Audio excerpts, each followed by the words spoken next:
you're here today, but you're not the same person. No, I'm not. 2 weeks ago, you almost died in your house.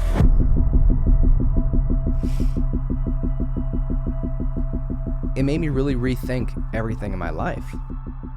I ultimately ended up quitting my job with my family business at Corcoran Printing. Yeah. You were supposed to be the successor. Yeah, right. And you chose not to be. Correct, yeah. All of this, OTS, what we're doing, what we built, what we're going to continue to build is, if I can positively affect one person's life, then that's a win. You know, a lot of people have came on this show and have been super vulnerable. Now it's my turn. This episode is brought to you by Sweat Tent, the pioneers of the portable wood-burning sauna. Did you know that using the sauna 3 to 4 times per week could reduce your risk of cardiovascular disease by up to 50% and make you 60% less likely to experience Alzheimer's disease? That's why I've been a big fan of the sauna for years. But having to go to a crowded gym to do it isn't ideal. And all the at-home options are bulky and expensive. That's why I only use the Sweat Tent for my sauna needs. It's the most storable and affordable wood-burning sauna on the market. It not only takes minutes to set up, but it can reach 200 degrees Fahrenheit in 30 minutes or less. So whether you're enjoying it yourself in your backyard, with friends, or in need of a reliable sauna on the go, Sweat Tent is your best choice for the most portable, storable, and enjoyable outdoor sauna experience. All On The Stacks listeners will receive $100 off when you use code OTS. Visit sweattent.com today to get $100 off your purchase with code OTS at checkout. Again, that's sweattent.com to get $100 off with code OTS. Sweat Tent, helping you fire up your home wellness routine. This episode is brought to you by Wilkes Consulting, a Ramsey preferred coaching firm. Are you drowning in debt? Is the weight of financial stress holding you back from living the life you were meant to live? Then it's time to break free and regain control of your financial future. Wilkes Consulting specializes in financial and debt consulting. Their team of 4 highly trained Ramsey Solutions advisors are ready to help you take charge of your money. Whether you're looking to get out of debt, pay off student loans, or simply need assistance on how to prepare to buy a home, Wilkes Consulting can help you fine-tune your budget and provide the resources and guidance you need to meet your goals. Don't let debt or the fear of finances control your life any longer. Head over to wilkopa.com and book a hassle-free, no-obligation call. Your first step towards financial freedom. Again, that's wilkopa.com, WILCOPA.com. Wilkes Consulting, making financial independence a reality. This episode is brought to you by Burn, the fitness company behind the Today Show approved Burn board. If I'm being honest, working out can be a real chore, especially as a new dad in desperate need of sleep and cardio.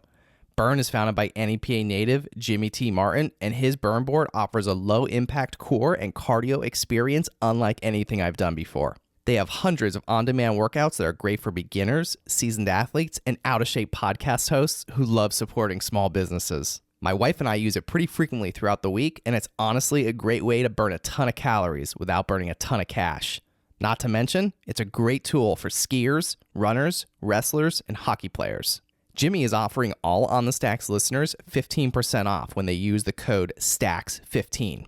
Visit theburn.com today to get 15% off your purchase with code STACKS15 at checkout. Again, that's theburn, THEBRRN.com to get 15% off your purchase with code STACKS15. It's time to get on board today with Burn. Episode 200. Bill Corcoran Jr. Welcome to your podcast. This is kind of weird. The chair feels different, right? It's a very stiff. It's better than the old ones. I gotta tell you, that had no backs. I feel much more comfortable. I mean, one, sitting in this chair, but two, the height. I mean, what's interesting about what you do here is everything. Like you like cut the legs off this chair and you. Yep. It's low rider. Were you always a handy person? No, I'm still not. Well, I didn't want to say that. Yeah, that's okay. Because things take a lot of time. But hey, I've become more handy. Yeah. I've become more but I had to. Yeah. Out of necessity. And I think that's a big thing with people who are building things, making things. You can't just offload it to other people right from the jump. Like, you got to get your hands dirty, learn what it's like to cut legs off of a chair, and then hope that you cut them evenly. Right. And and make sure that everything that you is level, and that what was in your head, that the outcome was that, if not better. Right. But no, man, I'm really glad that you're here. I know that 2 weeks ago, that statement definitely meant something a lot differently, and I think this is a good opportunity to talk about, something that was a life-changing event for you. Yeah, it was kind of crazy. And first of all, thanks for offering to be on the other side of the table here. Oh, like I said, you said there's a spotlight and a microphone. I was like, tell me when. Show up, right? But yeah, it's different being on this side of this side. I knew this day would come eventually. I've been bugging you for many episodes. You have, and to know what it's like to know what you put. And I think there was, even though I probably said no like 3 times. Oh, it was more than 3 times. Okay, yeah. Well, however many it was, but like now's the right time. Like, I mean, there's a lot of things that happened. There's a lot of things that we're going to talk about. Right. I have a lot of information to share. Oh, there's going to be some reveals that people are going to be freaked out some about. people might be nervous right now watching. They should be. They should be. Yeah. But yeah, no, it's now I understand, being on this other side of the table, it's like when we got the light and, it's like, whew. We made it more dramatic because this is like an interrogation I'm supposed to not experience. have any more stress. I'm not supposed to have this anxiety here, Right. I mean, that's what I want to get into. Like 2 weeks ago. Yeah. What happened? So, out of nowhere, my heart went to AFib. And I was just sitting, it was Sunday night. It was actually on Easter. And it was like 11:30 at night. Just sitting on the couch by myself. Jess was already upstairs sleeping, and I was about to head up to bed, and all of a sudden I just felt this, I could feel it in my heart, like in my chest. And I don't know, it's kind of hard to explain, I guess, if you've never experienced it, but most people, when I first start talking about this, everyone just immediately says, oh yeah, racing heart. Well, it's not just a racing heart. It's a racing heart, but it's a racing heart out of rhythm. So imagine your heartbeat being, in a split second going from 80 to 170 and then everything in between and just jumping all over the place. And when it feels out of rhythm, like it's not, it's kind of hard to explain, but when it's out of rhythm, you just know. And I mean, I never even knew what AFib was prior to this. And again, just sitting there on the couch, and it was like a flip of a switch. I just knew something was wrong, like immediately, literally immediately.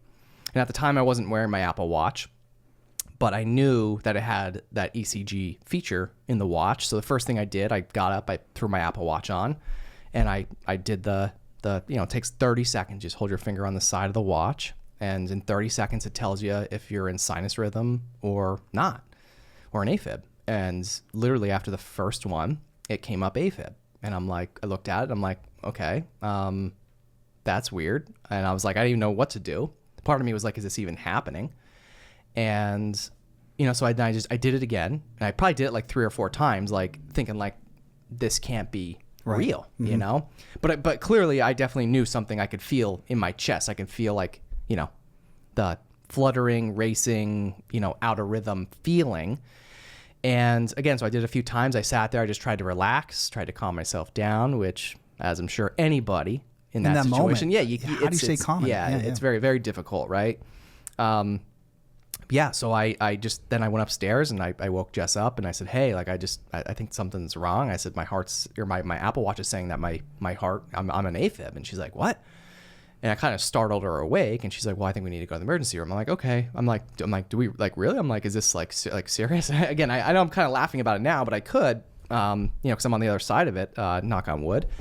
But at the time, not that I didn't take it serious, but at the time I was just like, again, I didn't really even know much about it. I'm thinking to myself like, okay, well, maybe this will just go away after an hour or so. Because it's not uncommon, by the way, if you have a very carb-enriched meal, because your stomach's working really hard to process the food, like you may have a higher resting heart rate, but this was not that. This was like inconsistencies in your resting heart rate, deviating from what would be considered like zone 5, like 90 to 100% of your max heart rate, back down to a normal resting heart rate. Mm-hmm. The metaphor of like, as if you're driving a car, you're going 120, then to 40, then then 90. On the brake. So like that, but in your chest. Yeah. Yeah. So when I went upstairs and woke her up, I just said like, hey, like, I just want to like, she's like, we should probably go to the ER. And I'm like, yeah, probably. I'm like, but I just want to take a few more minutes to like relax. Like, I just want to like, maybe I'm just like a little bit in denial in the moment. And not that I'm ignoring that I'm having like a medical emergency, right? But I guess part of me was just like, this will just go away. And it didn't, but I sat there probably for like an hour just trying to relax and calm myself. And I ended up falling asleep, and I slept probably for 2 or 3 hours. And then at 5 o'clock a.m. Yep, 5 a.m. the next day. So again, this is 5 hours later, right, from when it started. So 5 hours later, it actually like woke me up. Like, it startled me awake at this point. So instead of an alarm clock, it was your your heart in your chest. Yes, literally. So I mean, I wore the Apple Watch to bed. I just had it on, not thinking I was gonna fall asleep. Well, I guess. Yeah. Why would you take it off? Like, this whole thing's happening. Yeah. So I kept it on, obviously, just to monitor it, and So like I said, I fell asleep for 2 or 3 hours. Still an AFib, obviously. A lot of people are probably watching and listening right now and be like, what are you, nuts, And, I guess I was just so tired at that time. And I was also, of course, as no one should be doing, but anyone would do this. I'm Googling stuff on my phone. Yeah. You're on WebMD. Yeah. And you're also, on other places. Yeah. And that's why I'm thinking, like, one of the things I was reading, it says like it could work itself out. So that's why I'm like, I'm going to give it an hour.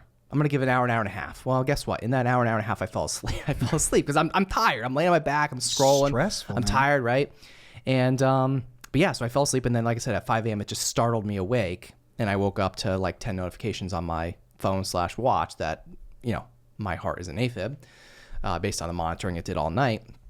And then we went to the ER. Yeah, so went to the ER, and I actually kind of got dismissed by the nurse when I first. I mean, they took me in and took me serious, but when I was back there, they kind of sort of chuckled that I said, "Oh, my heart said I'm an AFib," and they're like, "Huh, yeah, that everybody says that." I was like, okay. Like, sure, whatever. Right. And so they tested me on their ECG and came back, and that same gentleman that laughed at me then looked at it and was like, "Oh yeah, you are." And I'm like, "Okay, now what?" And he's like, "Well, we're gonna do tests, blah blah blah blah blah." And so I didn't wait long. They pretty much took me back almost right away. Did some X-rays, hooked me up to some IVs, and they tried doing something that I don't even remember the name. I can't pronounce. It was just an IV, something through an IV to slow the heart rate down, because I was averaging my heart rate, I think, was averaging probably like 120 beats a minute. Resting heart rate in the morning. Yeah. Yes, yeah, basically average of like close to 120 probably. So they gave me something to slow the heart rate down, and also this is also supposed to put you back into rhythm. This is step 1 of getting your heart back into rhythm. And it only brought my heart rate down to like in the 90s. It brought it down below 100, which is high for you, because what your typical resting heart rate is probably in the like 60s or so. Yeah, between like 60 and 80, if I had, you know what I mean? Sure. Probably like 60s. Yeah, 60s, 70s. That sounds better. Yeah. Right. Yeah. But yeah, so it brought my heart rate down below 100 into the 90s, but it didn't put my heart back into rhythm. So what they have to do? So then the cardiologist stand there and he said, "Okay, well, we're gonna have to shock you." And I in the moment, I looked at him, I looked at Jess, and I'm like, "What?" He's like, "We're gonna have to shock you." I'm like, "What do you mean, like shock?" He's like, I'm like the defibrillator, like shock, yeah, like you see in the movie. And he's like, "Yeah." He said, "Yeah, that's how we'll shock your heart back into rhythm." And I'm like, "Are you serious?" Like, I didn't even know this was a thing, right? I'm standing there and I'm like, "Seriously?" And he's like, "Yeah." Not that I thought he was joking. You're like, I'm about to be an episode of Grey's Anatomy. Yeah, right pretty now, much, but in real life. Yeah, yeah. So he says that. You're processing like, oh my gosh, this is like a really serious thing. Yeah, I'm like, yeah, then this is like, now it's like, okay, now this is like pretty serious now. And I'm thinking, and there's a lot of, I guess, like running through my head, but also not. Like, I'm trying not to worry about it. I'm trying not to get myself worked up about it. And yeah, so he said, we can do the procedure today. They went through all of, the protocols and yeah, stuff and like all the stuff like, in a good way, like, and I forget all the tests. Like, I scored like, very low or next to nothing, meaning like I wasn't at risk for a stroke, and like a few other things. Sure. They asked if you had pain in your right arm, your arm. Yeah, so they're going through all this stuff, and essentially they had to do a scope down through my mouth, through my esophagus, right, which sent a camera down to my heart to check for any blood clots, because if they were to shock me, without checking first, then essentially if there was a blood clot, it would send it right to my brain and I could never have a stroke or who knows whatever the hell else, right? So they did that first. Thankfully I didn't have any blood clots, and then let me back up. Yeah, so they moved me up to to a different floor, to the heart hospital. Right. Cardiac unit. Yeah. Yep. And then within a few hours after that, they did the procedure. They put me out. They did the scope. I wasn't awake for any of this. If you were, that would have been really traumatic. Yeah, so it would have been very This was like in the early times of medicine.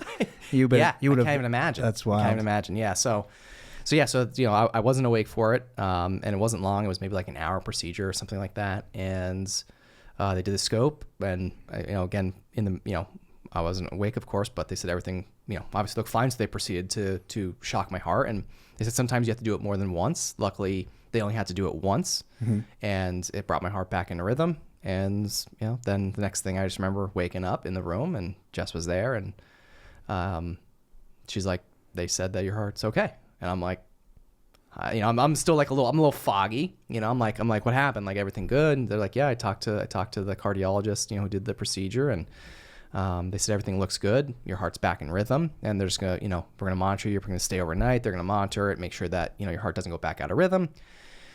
And that was it. And then they actually didn't end up keeping me overnight because they monitored me for a few hours or more after this. And they said typically with a lot of people, their heart goes right back into AFib, like shortly, like sometimes within minutes after the initial shock. But it didn't happen. And again, it didn't even happen, for hours after that. I still stayed in rhythm. So they ended up saying, hey, we're going to release you. You can go home. So I ended up going home the same day. I was there in the morning and home in the evening, and scary. So 2 weeks ago, you almost died in your house. Pretty much. Yeah. Yeah. And what does that statement mean to you? Like hearing that, knowing that you're a husband, you're a father of 2 children. Yeah. I mean, it didn't hit me until like I knew that they were like going to do the procedure. Right. So because I was being put out, like, they're, with anesthesia, like it wasn't until like right before that it finally like hit me that like, oh shit. There's another option in this process, which is right. Like, what if I don't wake up? What if, they said that my risk was extremely low, but what if when they shocked me, what if I had a stroke? What if, I don't know. I'm sure there's probably a million things, and I don't even know because I try not to think about it or look online, but I'm sure there's probably a million things that could have gone wrong. But, when Jess left the room, it was like, it was pretty scary. I mean, I think that's an understatement. I mean, your kids were with your mom. Yep. So it's you and her. Yep. She's there. Mm-hmm. I mean, how old is your daughter? Like, she's 2 months old. I mean, she wasn't. Yeah, she was barely 2 months old. It's hard to not think about the worst case scenario. Oh yeah. Because, at the surface, someone looks at you, they go, okay, this is a relatively healthy guy. Seems like he's getting more tattoos as the days go on. Pretty much. Yeah. And then all of a sudden you're sitting on, you're laying on your couch at night when typically you should be getting ready to go to sleep. You're on your phone and something weird is happening in your body. Yeah.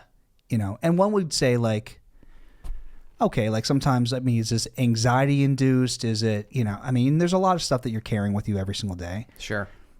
But when you get to the point where you say to yourself, oh, I'm not okay, that's a very scary moment. Yeah. And a lot of people dismiss that and they don't listen to their bodies. I mean, were you somebody prior to this moment that would tough things out, or were you kind of like, you know what, this doesn't feel right? I think smaller things like if I've gotten a cold or little things like that, like, I would probably dismiss some of those things. But like this, again, when it happened, it was like the flip of a switch. And because I knew something wasn't right immediately, that was scary. And because it's the heart, this isn't something that I mean, obviously I didn't dismiss it. I mean, maybe some people might think, oh, you fell asleep and you lay down. I mean, okay, maybe a little bit, but but I knew, but again, I think I was just kind of in denial, like that I had to like go to the hospital. Yeah, you're like is this really happening to me right now? I'm 35 years old. Right. You know, I'm healthy, pretty healthy, knock on wood, right? Yeah. Right. But yeah, I mean, it was just, you know, my mom has always been one to tell me to advocate for your own health, because you have to, you know, like 100%. you have to, no matter what is wrong or not, you know, like essentially the doctors, They're human beings, man. Yeah, Like, yeah. and unfortunately, they call it practice for a reason. that's a really good point. That's a really good point. Right? Yeah, Like, it's a really good point. So, you know, you really have to advocate for yourself, and really, you know, when you're there, like, tell them everything. You have to tell them like what's going on, how you're really feeling, because if you don't, like, then not that anyone's gonna misdiagnose you, but like they may not be able to get to the root of it, right? Especially in ER situations, like their whole job is to put out the biggest fire. Right. Someone's arms cut off. Not to be graphic, but let's just be honest. Yeah. Like someone that's like I got a tingling feeling in my foot, versus someone that's like, I think I'm having a heart attack. Right. That latter person is going to be seen first. Yeah. And in a medical system where there may be understaffed, I mean, especially when stuff was happening in 2020, where it's like there's so much, they're like inundated. I can't even imagine. You know what I mean? And think about if that happened in 2020, where Jess couldn't even be there with you. And all those families that couldn't say goodbye or even be there to help advocate and comfort the people that were feeling ill. You know, I mean, it's a blessing that you had such an incredible support system at home who said yes to, okay, let's go. Because some people may, again, you know, depending upon how they see themselves or the relationship, then they may have been like, nah, it's fine. I'll ride this out. Yeah. And I think, like I said, like as soon as I felt it, I knew right then, I was like, this isn't something I can ignore. Like, I knew that, you know, like I knew, even if it went away, I probably still, if it went away, I wouldn't have gone to the ER probably, but I definitely would have called a doctor like the next day. Right. And like went to get some type of testing, because like I said, it was a feeling that you knew it just wasn't right. And we're talking about the heart here. Yeah. You know, like the brain could be dead, but the body can be alive because the heart's alive. When the heart stops, everything's done. Right. That's it. And speaking of feeling, I mean, I'll sort of pivot the tone of the conversation. So I had smoked a lot of marijuana in like 2016. You know, it was like a Wednesday night, and I was like, you know, why not? And I got way too high. And anybody who's, you know, and there's a lot of medicinal benefits to marijuana. So, you know, I'm an advocate because of those, and it's becoming a little bit more widely, you know, accepted. Yeah. You know, do I think that New York City is going a little buck wild in terms of the dispensaries? Absolutely. But, you know, I was using it. I had a card. I had a medicinal card in New York City. You know, I had gotten after I had lost my wife to cancer, and I saw the benefits that she had when she was using it, and I just, you know, I believed in it because of the relief that she had gotten. And so I went a little buck wild, maybe because I was watching a documentary that I was really excited for, and got way too high. And I was one of those people that was like, oh, I need to go to the hospital right now, or I need to write a will right now on my notes on my phone. And, you know, my current wife, Rachel, was just like, just relax. But I was like, no, like, because I was having, it induced anxiety in me, where I was having a panic attack, because I felt, you know, I wasn't an AFib, but my resting heart rate was where it was if I'm working out hard. And I was like, this is it not, just didn't feel right. It was not right. And it wasn't like I had like caffeine, or I was like, you know, this was from 0 to like 1, you know, 0 as in like, you know, the terms of the car metaphor, 0 to like 160. And I was like, this is not right. So this was like at 2 a.m, and she was like, God damn it, you know. And so I called, you know, the ambulance, and these like New York EMTs, you know, look at me, and they're just like, this idiot, you know what I mean? Yeah. So I go, and they're like, another one. Yeah, another one. You know, it's like, and you know, I was fine. I just like sat around, and my heart rate got back down. But like Rachel saw someone she went to college, like high school or college with, and just trying to like hide her face, like, I don't know this guy. Yeah. You know, but you know, again, the bigger point being, when you have that feeling, what are you going to do with it? Are you going to let it sit, or are you going to act on it? And I think the bigger thing I want to get at is like, that feeling that you had 2 weeks ago, which I'm very happy. I'll do because rules of three knocks. There we go. You're here today, but you're not the same person. Mm-mm. So that feeling, what has that feeling done to inform you on like the rest of your life? Like what do you see? Because you got a second. I mean, I'm not to be dramatic, but I mean the lighting's making it dramatic. Yeah, but right. You're not the same person after this experience. No, I'm not. I mean, I really, and I know I think I've said it in a text to you probably once or twice already, but I really do feel like I got a second chance at life. Like it's, yeah, man, it was a shock. All right. No pun intended. I mean puns are always intended. Yeah, here. Right. But yeah, man, it made me really rethink everything in my life. Like literally everything.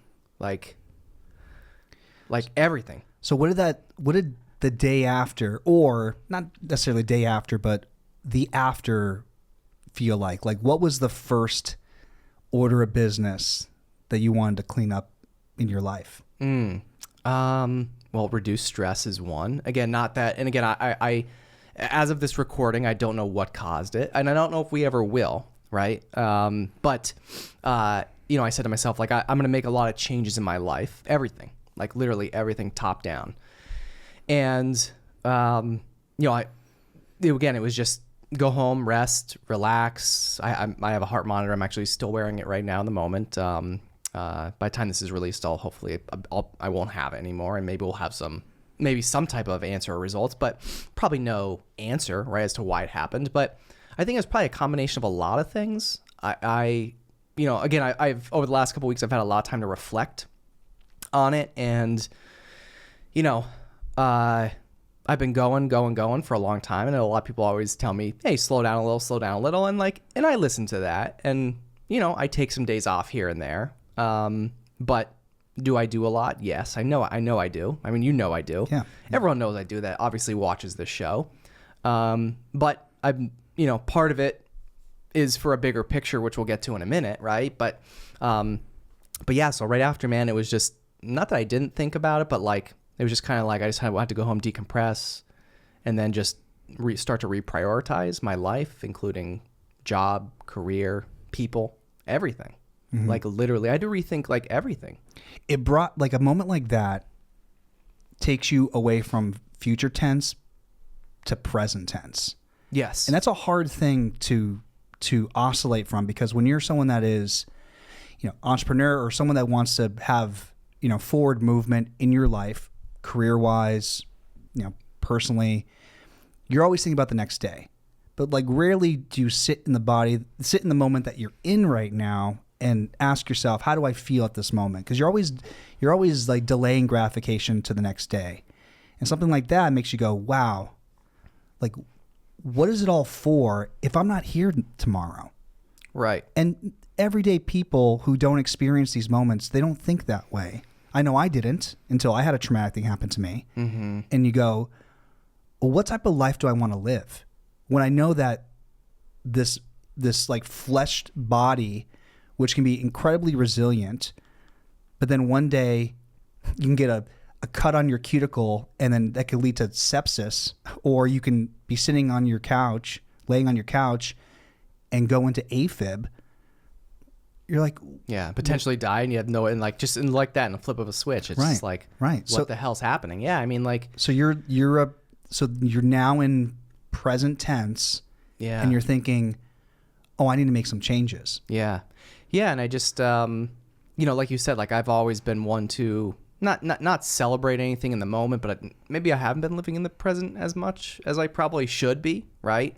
But just as you said, like as an entrepreneur, just always going. The next thing, what's the next thing? And also, you know, again, when we get to it in a minute here, everyone's probably like, what's he getting at here? It's so suspenseful. Right? Yeah, so suspenseful. Very dramatic here. You know, but it's like I've been building something for a long time, intentionally. At the beginning, unintentionally.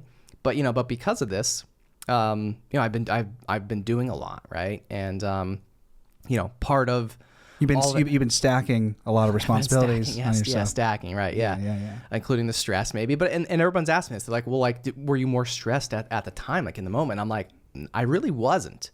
And I'm like, and in fact, and I even said this to somebody I think earlier today or maybe yesterday.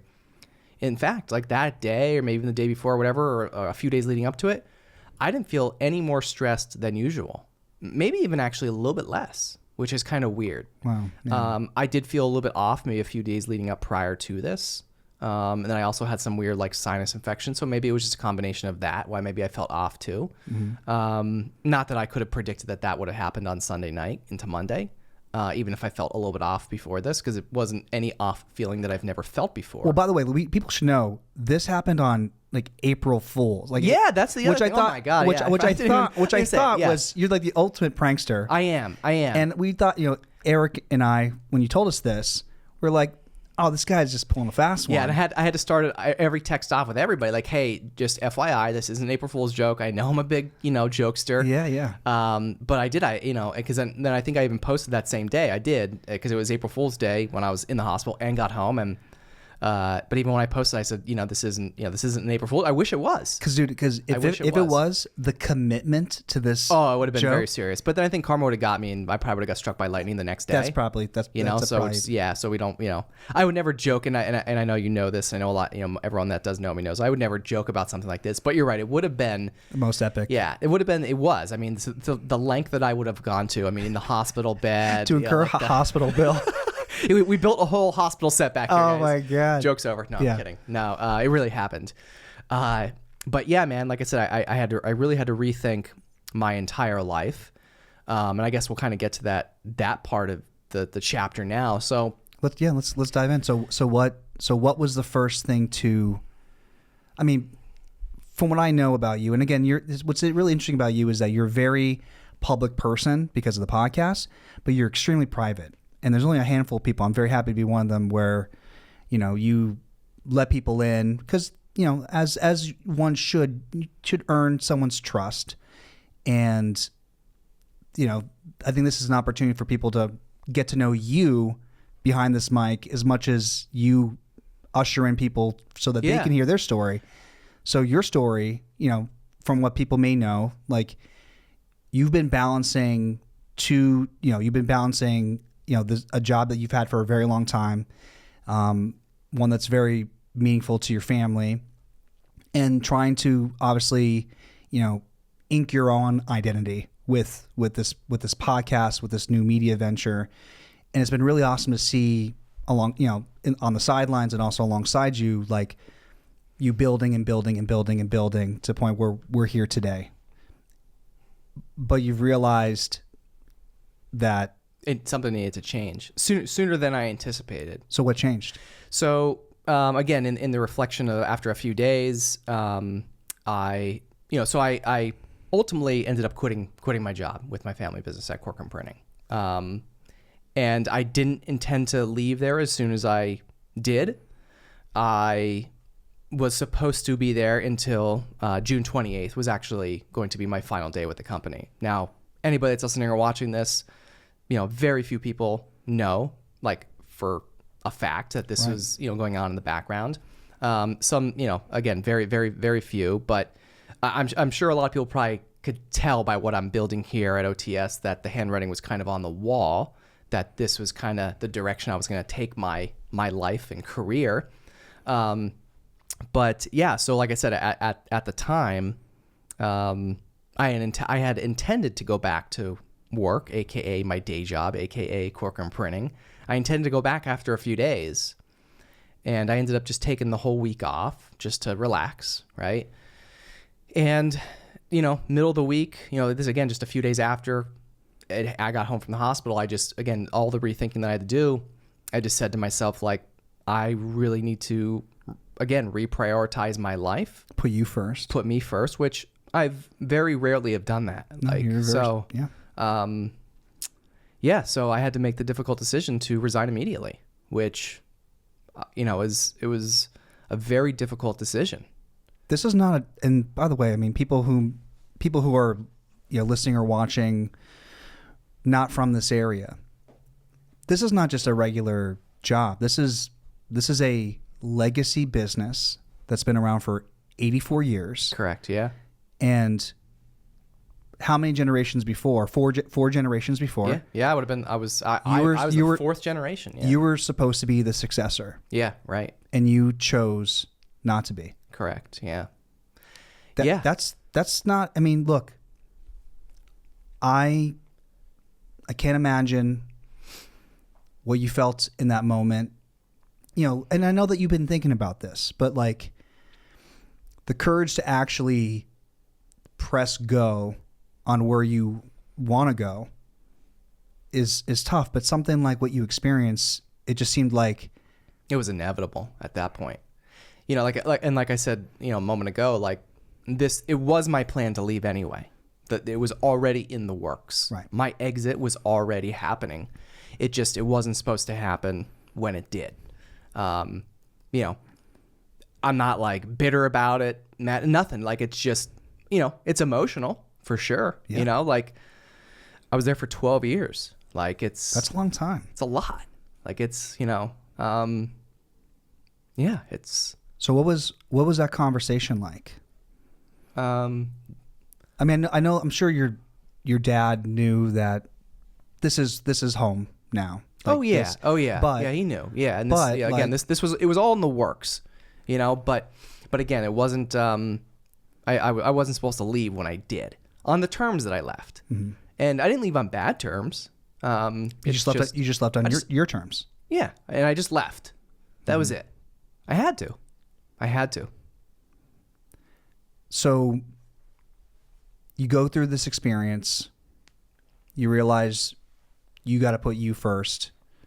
You leave a job that you should have been the successor, chose not to be. So what do you think your dad's thinking? I don't know. You know, so, you know, I actually put it in writing that I was leaving. I gave it to him actually in a letter. Did you use it was a Corcoran, did you? It was an OTS letter. Oh, okay. No, oh, hey. No, I mean, you know, it was, I'll say it was a very short and brief, you know, conversation when we had the conversation. Mm-hmm. And he agreed that it was best for me. But again, it was also non-negotiable. Mm-hmm. It was non-negotiable. Even though that was my family business and, you know, I tried to see it through till the end of June as best as I could. But God had another plan. Yeah. That's it. So, you know, like I said, it was very difficult. I mean, you know what? The last few years have been very difficult for me. How so?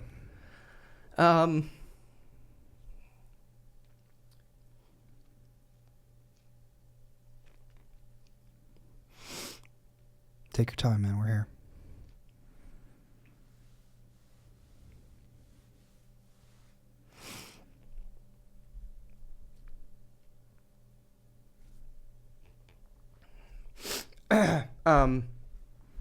Sorry, I don't really get that emotional that often. I had tissues on the table for a reason. You took them off. I did. You took the tissues off. I know. Yeah, man. It's been balancing a lot. It's been tough. You know, personal stuff, everything, man. It's yeah. I mean, well, this isn't the first. That's right. I'm leaving. Yeah, right. Yeah. You're pulling the Dana White. Pull a Dana White. Yeah. No, man. Like it's like I said, it's this whole transition has been in the works for a long time, and not that I didn't think the day would ever come, mm-hmm. but it's been a while, right? And it's been a lot, man. Like there were weeks I was working like 100 hours or like, and I don't keep track at all. Like I really don't. But when I sit back and think about it, like it's been a lot. Like, and you're expected to work that way, not from, I'm sure from your father's purview, maybe, but your last name is the name that's on the wall outside. Right. So there's a lot of responsibility. You set the tone. Yeah. With what you do at that job. Yeah, and I think too, like, I guess a lot of it, when I say the last few years have been hard, it's also been, I'll say like the pressure. Like I felt like a pressure, and I'm not putting that on just any one person. It's just in general. Like I just felt like there's just been a pressure. Again, just like you said, like coming from the background that I came from with the family business and everything, and all the, again, just like you said, I'm a very public person, but also a very private person, which I've never really thought about that until today. So thanks for pointing that out. It's kind of, hey, that's why I'm in this seat, baby. But, yeah. But, like just, a lot of people will probably never understand this because they either never worked for a family business and may never will. And maybe you shouldn't because it might be better for you. Less stress. Don't have dreams. No, I'm just kidding. Yeah. No, actually, have dreams. Have dreams. Don't work with your family. How about that? But it's just, I think there was a lot of pressure on me, and maybe some of it was put on by myself. And I know a lot of people will say like, oh, you put a lot of pressure on yourself. Well, maybe that's the case. But like, again, we're talking about an 84-year-old business. Yeah. There's a responsibility that comes with that. Like, it's not just, you're not just working a 9 to 5 somewhere else. Like, it's like, you quite literally take it home with you. Yeah.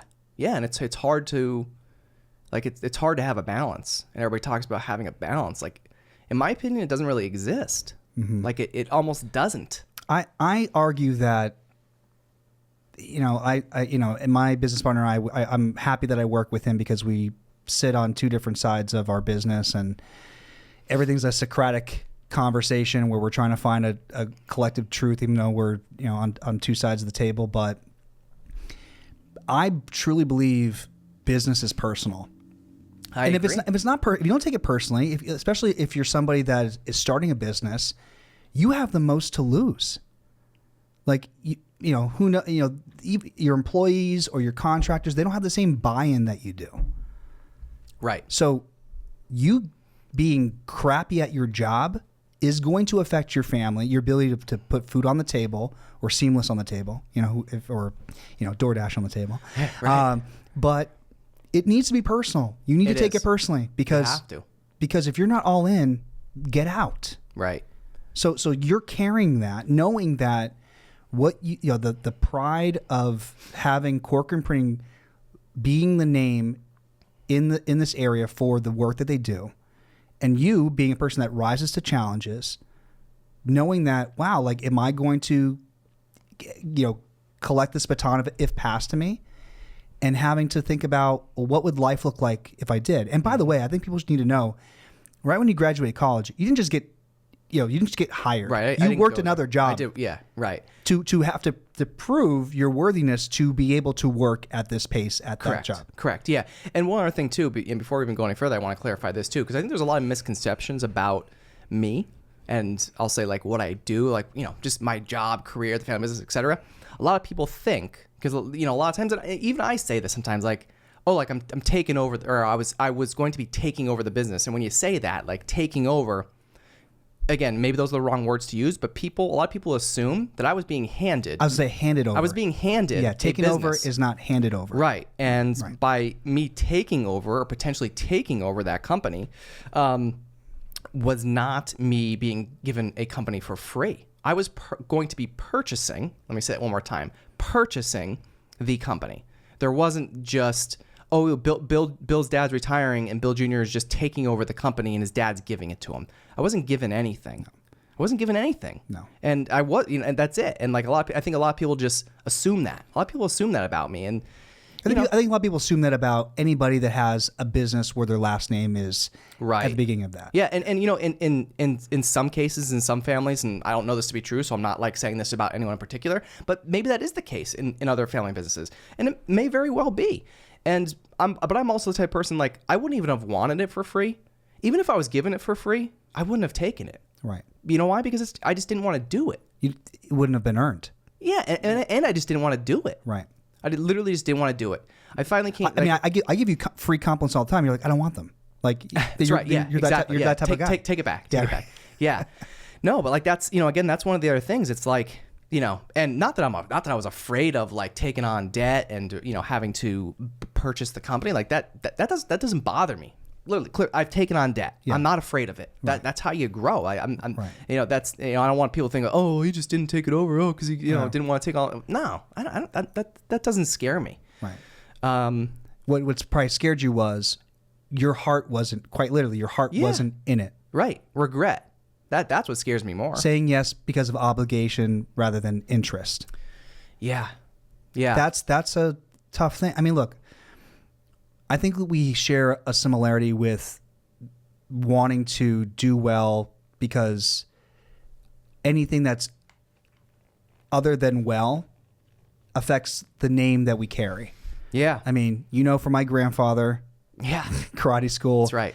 The one thing that my dad and my grandfather both said is that your actions affect the rest of the family because we all carry the same last name. Mm-hmm. And, like, I don't know if that sentiment really resonates with people today. And I'm not talking about the younger. I'm talking about specifically our generation and younger. Mm-hmm. It is. I was terrified.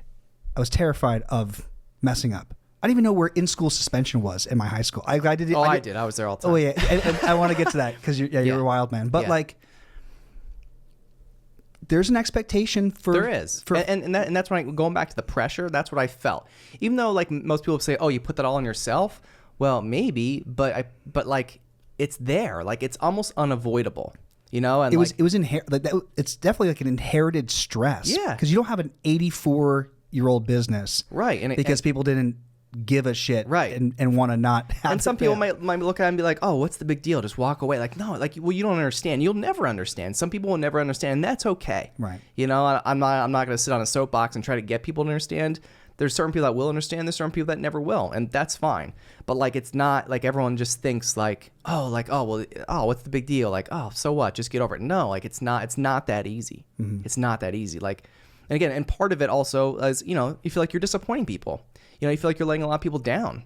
Like not just the customers I built relationships with, but some of the other employees, my coworkers, the community. Like there's a lot, right? There's a million things going on with it. It's not just it's not just it's not a normal everyday thing for most people, right? And again, part of that pressure, like it weighs on you.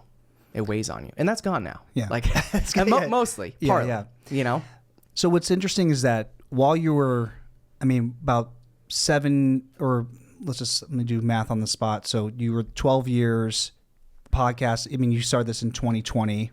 Right. Yeah. So OTS actually started in 2019, which I know but the podcast itself didn't start till 2020. Right. But the this brand that we've built, has existed since 2019. And it started. But I totally cut you off. I totally cut your question off. That's okay. Hey, This is your podcast. Quite literally. I know. But I'm on the other side now. Yeah. It's just weird. But it all began. How it started there. How think about like just the symbolism of an entrepreneurial pursuit, blossoming, or at least the buds of it getting watered inside of a place that was also an entrepreneurial pursuit. Right. Where did you feel? Was there ever a feeling? And I was in the for the first studio. Yeah. 1.0. Yeah. And it didn't really feel like your space. Right. Yeah. And it was like you were kind of. I was borrowing. Yeah. I was borrowing. Well, you were making the most of a very small little spot that was given to you. It was smaller than this room right here, right now. Right. Like literally where I was, it was literally like almost a third of the size of this room. Right. And using that metaphor, like you grew out of that space. I did. But it's not like you were like, oh, I need to go somewhere else. Like you were. I kind of got forced out, actually. Can you speak about that a little bit? Yeah. So it's actually I couldn't wait to be able to like talk about this story. Again, because a lot of people don't know. Again, because this transition of me going into OTS full time has been in the works for a while now, and again, like this is all just stuff in the background that people just don't know that I've been dealing with or going through for a number of years. And, not that I want, this isn't like a woe is me or anything like that by any means, but I just, I feel an obligation to really tell, a lot of people have came on this show and have been super vulnerable. And now it's my turn. On the Stacks will be back in a flash after a word from our sponsor. This episode is brought to you by Elevation Wellness, NEPA's premier wellness center located on Mundy Street in Wilkes-Barre. From pro athletes to busy parents, Elevation Wellness is leading the conversation when it comes to bettering your health through integrative medicine. Founded by NEPA native Louis Helmecke, Elevation Wellness offers physician-formulated and guided treatments that are administered by registered nurses. To learn more about how you can experience the benefits of IV vitamin therapy, multivitamin booster shots, non-invasive aesthetics, or peptide, NAD, red light, and compression therapy, visit elevation-wellness.com or follow them on Instagram at Elevation Wellness NEPA. All On the Stacks listeners will receive 10% off their first purchase with code STACKS at checkout. Call 570-762-9400 or visit elevation-wellness.com to book your appointment today. Elevation Wellness, taking your health to new heights.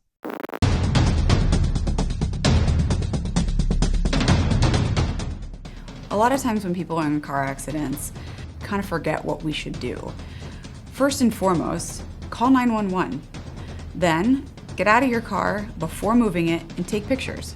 It's so important to capture what the cars look like immediately following the accident. Finally, call your insurance carrier and make a claim. To learn more, visit Anzalone Law offices online at anzalonelaw.com. This episode is brought to you by Loop Internet. Are you tired of buffering, lagging, and slow internet speeds? Look no further. Introducing Loop Internet, Northeastern Pennsylvania's fastest and most reliable internet service provider. With Loop Internet, you can stream, game, and work from home seamlessly. Say goodbye to interruptions and hello to lightning-fast connections. Loop Internet offers both residential and business fiber. Fast-track the future with their 10-gigabyte fiber and join the Loop Internet family today. Visit Loop Internet online at loopinternet.com or call 1-888-808-5667. Again, that's 1-888-808-5667. Or visit them online at loopinternet.com. Loop Internet, where speed meets reliability. And now we're back on the stacks. Right? So it was obviously the plan. Let me back up first. When I first started this, I didn't have a plan because I didn't anticipate it actually getting or growing or becoming what it became. This is really just a way for you to kind of find your own voice. Yeah, literally. Yeah, quite literally. Yeah. I'm doing this. This is all about puns. Yeah, yes, yeah. Right. Yeah. But you were stick to the teleprompter. Yeah, right. Exactly. But not to cut you off, but maybe I can't because I'm in this chair. But your dad recognized that you were itching to find your place in your life with your career, and though this may not have seemed like a career right from the jump, you at least had the passion to want to explore it. Yeah, try it. And he was like, you know what? There's a space here. Go ahead. Go nuts. Yeah. So I had a little space there in the building, and like I said, it was I had no intention of ever making any money with it. That wasn't. I mean, it actually cost me money, but I was okay with it because I don't have a lot of hobbies, and most people would be like, oh, well, that's bad. But it was a hobby. It was just something fun. It was fun. It was goofy. It was silly. Obviously, I didn't do it for this reason, but ultimately as a salesperson, it helped me. Oh, 100%. And it helped the company too, right? It wasn't just and again, I didn't do it for that reason. I just did it because it was kind of fun, and it was building like a community, right? And it still is that. But again, I had no intentions when I first started it. Just started off with a single picture, went on for a whole year of just sitting on pallets of paper of just photos. Sitting on pallets of paper. Some people that may have been listening and watching the show for the last year or two may not even know what the hell I'm talking about because it was that long ago at this point. It was definitely a fall risk because I was on top of the stacks. I was like, I'm gonna eat shit if I try to get off this. Right. Yeah. But yeah. So it was Then I turned it into a podcast, kind of by request from people. Yeah. On social media actually, and audio only for 2 years. Yeah. Which. Credit to you. You were, telling me for probably a whole year to, literally a whole year, turn it into video. And I don't know what held me back because, not that it wasn't a lot of money, but it wasn't, it wasn't a little bit of money, but it wasn't really a lot of money. It was just more of okay, going from just this when no one can see us to then introducing a set of 3 cameras, lights, and it's a little more pressure. Oh, I mean, right? you're on camera. And I was never on camera prior to never. Because you weren't never even on a microphone. Well, it just shows you that you weren't doing it for that reason. But knowing that how people are consuming this medium, video, audio and visual together is a play. And I was like, Bill, aside from how this can be funded to make this into a bigger thing, I was like, people need to see the guy behind the voice. Yeah. They need, and also you're giving your guests a better opportunity to be seen too. You're giving the opportunity to have people hear them. They want to put a face to a name. Yeah. And that was really the big thing. It's like, okay, yeah, you do that. This is the next step too. Also, so as you were beginning that process, what happened where you're like, oh, I don't know if could be home anymore? Yeah. So once we introduced the video, we, actually started. At that point, I was making a little bit of revenue, right? At least enough to cover the costs, sure, yeah, right? Eric, that's where Eric came in. Yeah, Eric Curtis. Eric Curtis. Shout out to Eric for sticking around for so long. Resident redhead of the OTS. Yeah. But yeah, so we launched the video, and then we were out of space, and up until by the way, so it's such a, oh my God, tripping hazard. You couldn't even walk. It was impossible. Couldn't even walk. So for up until this point, the story that I've told everybody, which is partially true, so forgive me for lying to a lot of people. I don't want to say it sounds horrible, Look, right? A fib doesn't hurt people. Yes. Okay. Lies yes. do. Okay. So this is a fib. Yeah. So not an AFib. Not an AFib, but right? a fib. Just a fib, not with the A in front of it. It was, we ran out of space, and also at that time there was a pending acquisition of the company, which was again also part of my exit, and at that time the person who was intending to purchase the company, the day after they signed the paperwork, he called me and he said, "Get out." And I was like, "Huh?" He said, "Get out. You, the podcast, get out." Those were his exact words, and I'll never forget it. I was taken completely off guard. I wasn't getting fired from my day job, by the way, but I was being told, up until this point, I was told, hey, the podcast, Bill, the whole bit, all can stay, all good. Bill's going to transition out in a few months, right? All good. I also want to mention that the pending acquisition at that time ultimately ended up falling through very shortly after I purchased the OTS building in Kingston. And again, this was a year and a half or so, almost 2 years ago at this point, because I bought this building in July. What year is it? 2024? I don't even know. Yeah, a year and a half ago, whatever that was. Sure. So that was kind of like the first, like the feelings of what's the next thing for you. Right. Obviously when a company is tendering acquisition, there's a very lengthy due diligence process that takes months and months, where they're vetting financials, the team. There's like interviews of like, especially if a company bigger or equal is assuming employees and they already have employees, like, is there a cultural fit? There's a lot that the purchasing company goes through for the company that's being acquired, and they're just like seeing where they need to just like nip things in the bud, or if they need to put kerosene on the fire for some things that they're like, oh, we want more of that. We need to hire more for this lane. So they see that you have this thing, your podcast, this brand, inside of another company. Yeah. And they're just like, oh yeah, that needs to go away. Yeah, that needs to not exist and anymore. at this point, your dad doesn't have a say, because he needs to do what's best for this legacy company that he's running. And so I'm sure there was no hard feelings. You understood that if it meant, I was disappointed. There was no hard I was disappointed. Sure. Right. Like you said, like going back to like the personal business thing, like I business is personal. Like I took it personal, and I still do, and I probably still will. I'm not against my dad, but against the other individual, because he went back on his word. But again, at that point, it was his decision, not mine. There was nothing I could do about it. But it was a blessing in disguise. I'll have to call him and thank him one of these days, because it was actually the best thing that ever happened. One of the best things that ever happened, because literally he told me to get out, and he said, I don't care if you go move it into your basement of your house or somewhere else. I don't care where you go. You got to get out. And I panicked at that point, and I was like, well, where the hell am I going to go? I have nowhere to go. You have guests booked. I have guests booked. Yeah, sponsors of this. I'm on. I'm contractually obligated at this point, because at this point it's a legitimate business. And it was for some time. I'm not talking $1 million, but enough that it's put the money aside. It's my name and my reputation on the line, right? And that's all that matters to me at the end of the day. And so I had obligations to uphold, and so I was like, shit, what the hell am I going to do? thankfully I was in a position where at that time I was looking to get into and purchase real estate as a real estate investor. And I was looking on the residential side of real estate at that time. Literally, I was set to actually go look at a double block. I think I forget where it was. It might have been Plains.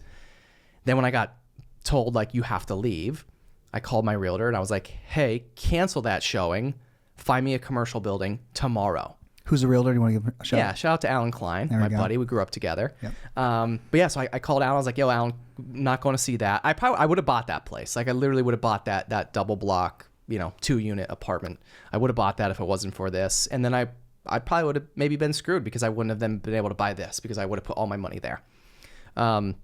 So switch gears, and within 2 weeks, I think it was literally within like 2 weeks, I looked at a bunch of places, and within 2 weeks found this building. I walked in, and I think I kind of knew immediately as soon as I walked in the door. I'm like, yep, this is going to work. Yeah. And as I'm walking around, I'm like, okay, this is going to be the studio in here, and this, I started mapping out what room was going to be what. It's not a huge building, but there's three rooms in the building here, and so within 2 weeks, and by the way, he didn't tell me when I had to be out. He just said like, get out. Right. Well, that seems pretty immediate. I mean, it does. Yeah. And he's like, I'll give you a little bit of time to figure it out, but like, get out sooner than later. But you took that as, I need to act. I need to act and get out like ASAP. Plus at that point, like I wasn't messing around. When somebody says that, like, I took it serious. It was serious. It was very serious. And I had to acquisition on the line, And I had to do what was best for me though, too. Right. No offense to my dad or to that other gentleman in his business. And I wish them all the best, but I also had to do what was best for me and my family in that moment. And that was get the hell out. And that meant buying this building. So most people, the fib, right, that I've been telling for so long, half of the story is that I moved here and bought this building because we ran out of space in the old studio, which again is 50% true because we ran out of space. But the second half is I was forced out. I had to buy this building because I had somewhere to go. And then people are like, oh, why didn't you just rent? Well, it's like, well, I didn't want to rent. It's stupid. Right. It's stupid. I had the money to be able to purchase. I was looking to already purchase something, and instead of going residential, I went commercial, and I became my own first tenant. And look, as someone that has rented real estate in New York City, I don't recommend it. Okay.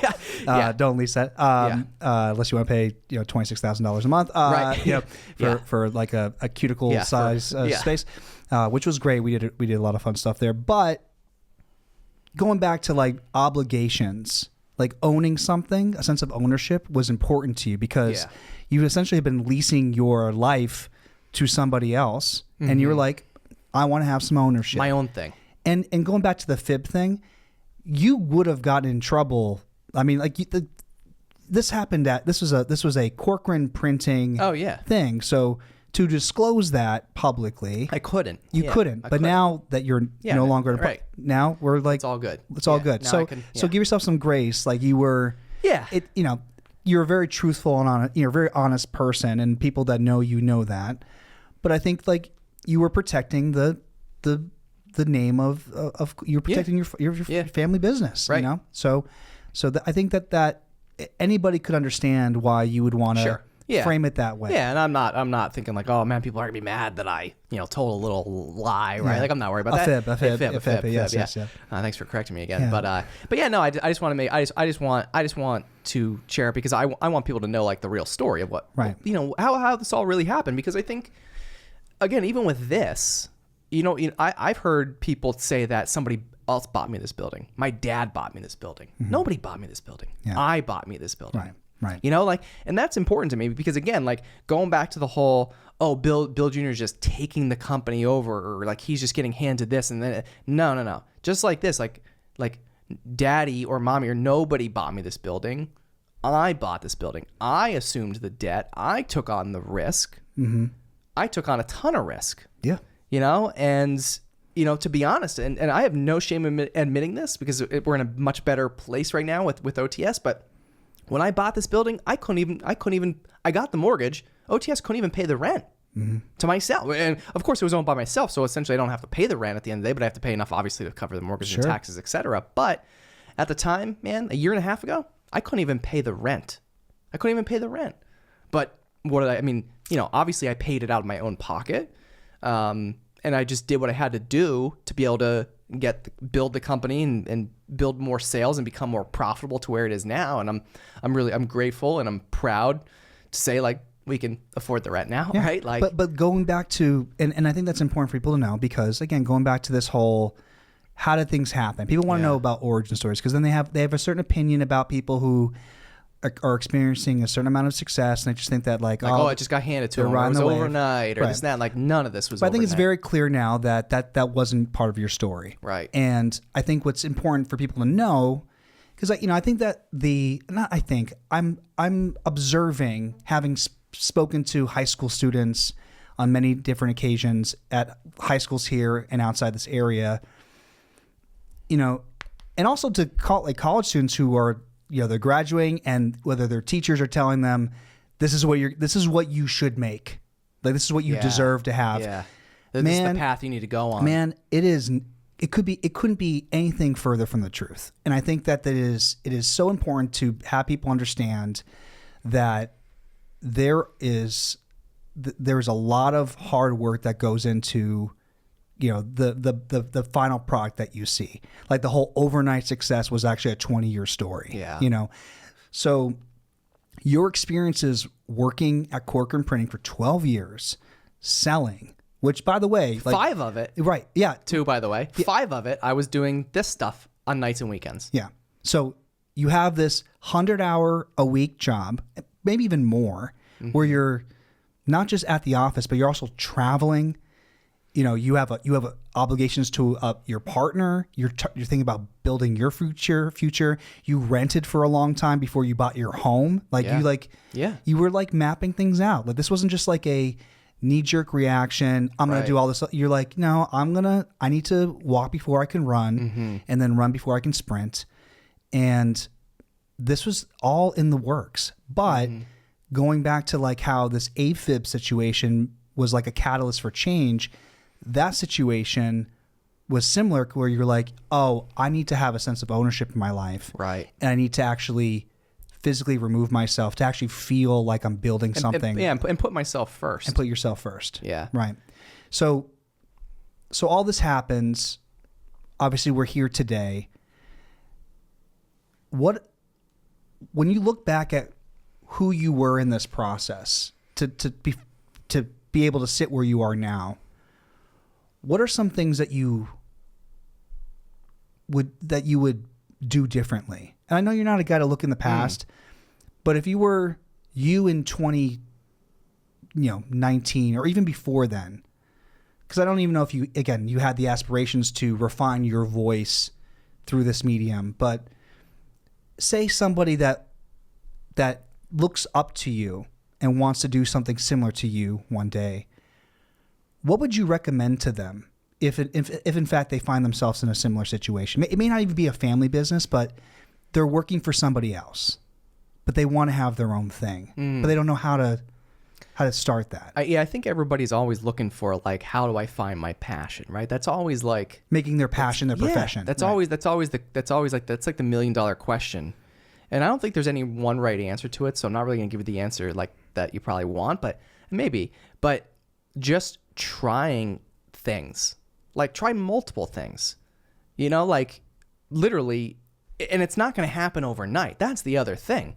You may try something like again, just to put it in perspective, I started OTS. It was just pictures of me and somebody else sitting on a pallet of paper, and I would post a photo once a week for a whole year. I did that for a whole year. Didn't make a dime. But you did it for discipline, consistency. Yep. Branding. Right. Everything, right? So I did that, and then I was like, okay, well then now what can this become? Okay? So again, like going back to somebody's like, oh, well, I don't know what I want to do. Well, no one knows what they want to do, right? Like I finally feel like, and I'm like proud to say that I finally now know like what I want to do. But it took years to get here, right? Like just doing the photos, then turned into the audio version, then started the podcast, right? Then the podcast, then we brought in video. Okay, now we're doing video. Then we, again, now we're doing video production outside of here. We're producing other people's podcasts. We have our own in-house shows now. So again, it's like go do something. You just have to start somewhere and be patient. I know I'm probably sound like I'm beating a dead horse now at this point, but I did this for 5 years. 5 years before. Now, again, even though I left Corcoran Printing a few months earlier than I anticipated, it's still 5 years that I did this before ever leaving that job to go do this. And could it take somebody less than 5 years? Probably. I'd say for the last year or so, I probably could have left the business a little sooner, but I wanted to also try to help see it through with my dad there as long as I could. Obviously, I didn't make it to the finish line, but I feel like I got to the finish line just in a different way. But it does, just trying one thing and giving up after a year, you're just gonna be back in the same spot. So like whatever it is that you want to do, you just have to try something and just see where it leads, because I guarantee you, look at me, like we were literally, and because you did it way back in the day, episode 55. They were that loose on right, the real like just slipping right off. Yeah, like, you're gone. You almost fell. Yeah, you didn't even have a waiver to sign, which I was like really taken aback by. Yeah, but literally, like we think about that. OTS started by me and somebody else just sitting on a pallet of paper, taking a picture and posting on social media. 5 years later, it's a 6-figure business, and we're off to the races. That's just by trying something. And again, I had no clue it would lead to this. I had no clue. I don't want to say like I didn't have a plan. I want to say I did have a plan. Obviously, some things became intentional at some point, right? And more intentional as things went on. And then, we developed, and credit to you. You've always steered me like, hey, like if you want to make this a business, you gotta start doing X, Y, and Z. You can't just do that. You can't just do one thing and think that it's going to happen, because it's not, right? Like we don't just make all of our money off of sponsorships / ads, right? It's not. We have multiple streams of revenue here. Yep. And like that's another thing. Like people, you just can't be narrow-minded. Like you have to just be open to trying different things, offering different services, different products if you're in a product-based company. Don't take on too much too soon. Even though people might look at me and be like, well, you said you couldn't afford the rent. Yes, but it was also a calculated risk. I'm not stupid, right? At least I don't think I am. But it was also a calculated risk, knowing that kind of what was in the pipeline and the goals and everything I was aligned with, and I was doing the work, and I would know that eventually I would be able to afford it based on what was coming in, right? But I think, for people that are like, oh, I want to find my passion, it's like, well, you have to just keep trying and keep trying different things, because if you don't, like you're not going to know. Well, I think that this idea of finding your passion, like people are looking outward for that. They need to look within. Yeah. It's already there. It is. It's already there. You just don't know. It has to just be brought out of you. Give it a mic and give it raise the volume, baby. That's it. I will tell you this. So one thing I want to comment, there's a lot of points I want to touch. There's a lot of things I want to touch on there. You're also someone in your 30s, your mid 30s, who is making a decision that doesn't just affect them. Like you have a wife and you have 2 children, who, as a father, and you're a great father, and you have a great father to take a lot of what you do and also remix it in your own way, but you take that more seriously than anything else. Like that is where that's the priority, and everything else is second to that. So whatever decision you make affects them. Right. So if you're in your 20s, it's like, and you have nobody to have to look after, oh my gosh, just like get those, like scuff those jeans, get your hands dirty, and just fail often. Yeah. And hard. Fail hard, fail fast. Like I think there was what's the saying? It's like, think big, act small, move fast. Like just take your time, sharpen that blade, because the sharper it is, the easier you're going to be able to cut through. I mean, what I really saw in you in the OTS 1.0 was that you were serious about what you were doing, and you like made the best with what you had. And I saw that you were kind of finding your footing, because, dude, I was a nude art model before I was a business. I mean, like, dude, like I had done so many different things: personal training, copywriting for an ad agency. I got to work on SNL. I did so many things. Then my wife died, And I was like, oh, that was my AFib moment. That was me going, where's my heart? And how do I want to be able to follow my passion without question? And I took all of those experiences, which I'm grateful for, and put that into a recipe that is what I do today, with Burn, and being able to take those experiences and work alongside you to help grow OTS. But if it wasn't for all those experiences on that life resume, we wouldn't be here today. So I think that people need to understand, like, live life and experience everything that you can. Work for other people. Practice your passion in private. Practice it in public. Fail publicly. Show people that you are interested in something, that you want more than just more of the same. And you're that type of person that did that. Like, I'm sure like people may see like the post today where you're like encouraging people to bet on themselves. Like they're like, where's the balance between hubris and humility? But guess what? You have nothing to hide. Mm-hmm. It's like you need to double down on you, literally stack all the chips on you, and bet on yourself. Because if you're not willing to do that, what the hell are you doing? Because as you saw firsthand, life could change in an instant. Yeah. Literally. I mean, like, and by the way, I don't think I ever actually answered your original question when you said like, what would you have done differently? I just want to go back to that in a second. And I think I just want to say, like, I don't think I would have done anything real different. Maybe just been a little bit more present, just in life in general, just overall, right? Not any one thing. But I know it sounds like it's a horrible answer that I wouldn't have done anything different. But the reason I say that is because everything that happened for a reason, and it's why I'm here today. That's it. So like, you don't have any regrets about the suit days though? I've seen some of those photos. Okay. I regret the suits. No, I'm kidding.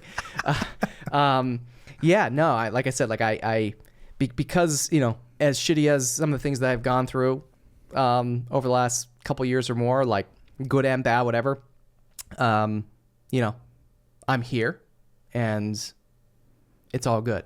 And hopefully, right? Like, but I really wouldn't have changed anything.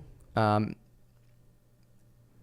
don't know. Like it's one of those things where it's like, should I have left sooner? Right, left the job sooner. I think about that a lot. Like, but you never really. Even talking to you, it's not like you were like, I want to start a similar business. Like you're like, okay, I'm good at selling. Mm-hmm. I'm good at selling. How could I sell myself now? Yeah.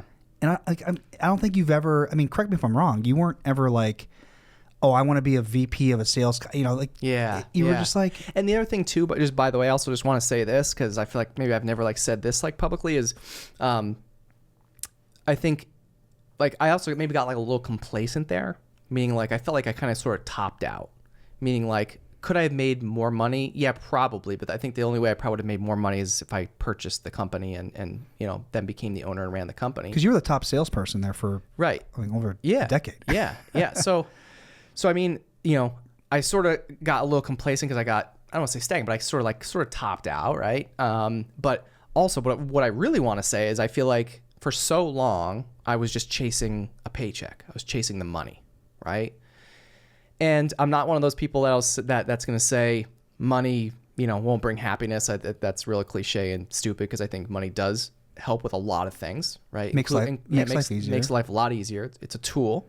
But I think for a long time I was looking at it the wrong way. Not that I was trying to impress anybody because believe me, I wasn't. I'm not. I never was, and I'll never.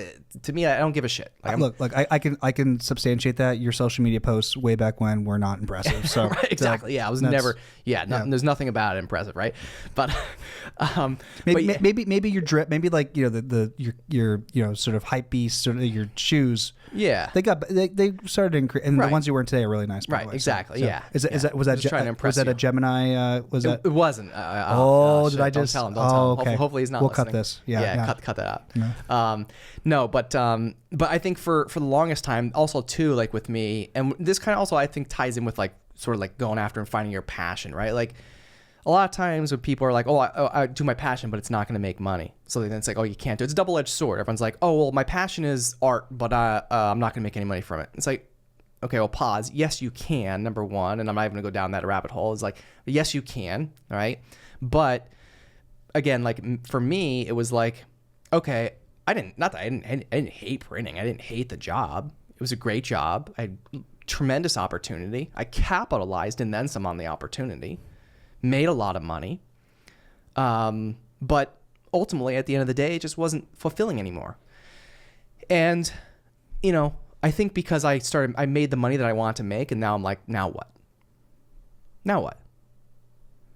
Now I'm just like, okay. Now I'm just like, okay, well, now I just got complacent because I'm like, okay, well, I got there. And what's next? And then the what's next was, okay, well, then take over the company. And it's like, well, I just realized now I really don't even want to do that. But partly also because I was doing started doing the podcast thing. And I realized like, this is more fun. I enjoy this more. At the time I was like, I wasn't making any money with it. Right.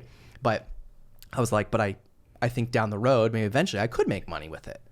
And I was like, you know what? I think I'd be happier doing that. And that's what I decided, you know, but I think, again, going back to the whole, you know, what would you do differently? Yeah, what would you do differently? Well, again, maybe the answer is not chase the money. I think because like at the end of the day, like I was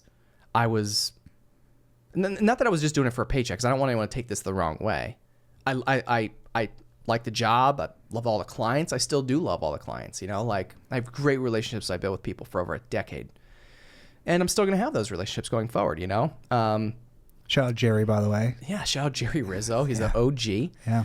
But yeah, I mean, it was, again, it got to a point where I was like, I was like, not that the money didn't matter anymore. Of course it does, right? And I have more bills now and, you know, right? But again, it was, don't go after the money, because it's a dead end. It's a dead end. And it was, you know, essentially became a dead end for me. And I subconsciously built OTS as my way out of it. Mm-hmm. And I didn't even know it at the time. You know, it's interesting. Like I know I feel this way towards people that are like very well off, and you know, I almost kind of roll my eyes when they say like money doesn't matter. It's like, okay, yeah, but you're worth like hundreds of millions of dollars. You're like wealthy beyond lifetimes. But I think like someone like yourself, and the reason why people connect with you is because they see themselves through you. Like you show them that it's possible that a person who was trying to find their footing, be able to refine their voice, they wanted to like have a conversation with people because they're just a curious person. There are people who like have helped have podcasts who are like seeing you, and this is a compliment. Like Bill can do it. He's inspiring me that like maybe I have the same capabilities, because you know you're a confident person, but you're also a person that has doubts. Like you're a person that's very self-aware, and you're like, you know, I can. This is from your, you know, being an athlete, martial arts. You're just like, nah, I can. This sword can be sharper. And I think people see that and they go, you know what? Like, I want to put myself out there and like jump out of this airplane and like build the parachute as I'm falling. Yeah. You know, and I respect that about you, because, you know, at least with me in my story, like I went for broke when I was broke, you know? So when there's only one way to go but up, like that's where you're aiming. And I do find that there are a lot of people that have the potential to really bring something out of themselves that they didn't know existed, mm-hmm. but they get complacent because of comfort. And as you know, from the ice baths, from the you know, sweat tent, like life is exhilarating when we're on the extremes. When we like lean into the thing that we think is going to kill us, but then we wake up and we go, I'm alive. And I think like today, it's not that bad. It's not that bad because in our own ways, we know what the worst could be. And I think like, you know, besides just the personal situation that you had with, you know, literally your heart almost stopping, what have you learned from having to see the life of somebody who's going through an illness? I'm trying to talk about your mom here. Yeah. Because I know how much you look up to her, and she's an incredible woman. What has that taught you? Because I think that was also another chapter in your life of understanding, like, Yeah, what really matters. what matters. Yeah. Yeah. So, I mean, obviously, for people that don't know, my mom was diagnosed with stage 4 cancer in September of 2023. Yeah, I mean, that was also difficult, So going back to like earlier when I said like the last few years have been difficult, that's part of it. Yeah, man, I mean, just experiencing all that stuff really makes you open your eyes to what really matters, who matters, who's going to be there for you and who's not. And I learned that real fast. I also learned that again 2 weeks ago with my own, health incident, right? Mm-hmm. I kind of sort of relived that same, I kind of got back into like a little bit of a rut, I'll say like 2 weeks ago when I realized I had a real lot of people in a good way reach out to me. A lot of strangers. So you had some like, some wild. But then I also didn't have a lot of people that I thought cared reach out to me that didn't reach out to me. I mean, so again, like I kind of had to relive that again, which was a little difficult. But I think, I guess maybe because I'm a very empathetic person, which I got from my mom. I tend to like, I don't know. You feel things differently. You took the words out of my mouth. I do. I feel things differently. I feel for people. I can empathize with anybody in any situation. And because of that, when I know somebody's going through something, I'm there. Like I'm going to be there. Like I'm going to be there for somebody. And when you don't get that in return, or not that it's like tit for tat, it's not, you're not looking for it. Right. You're not looking for it, but true colors do shine brightest in those moments. 100%. And I've learned that twice over the last, 8 months or so. And again, took inventory of my life, aka everything in my life, the people in my life, and there's people no longer in my life as of today. And will some people come back? Maybe, maybe not. Maybe I sound a little bit bitter right now. Maybe I still am a little bit bitter, but like it'll get better with time. But at the same time, again, it's very eye opening, and it makes you really look at everything that you're doing, and are you doing it for the right reasons? Do you have the right people in your life? Do you not? It's really eye opening. It's very, very, very eye opening. And I never anticipated having to go through some of the things I've gone through just in the last 8 months. I mean, the last 8 months, to be honest, have been a complete whirlwind. Complete. Like my life was turned upside down multiple times, like more than 2 or 3 times, literally turned completely upside down.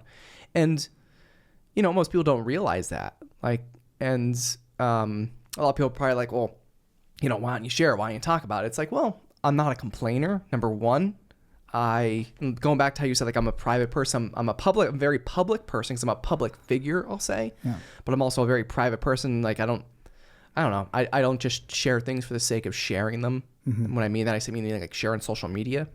You're not looking for sympathy. No, I'm not looking for anything. While I like to keep people updated on my life, because nowadays I feel like the only way to keep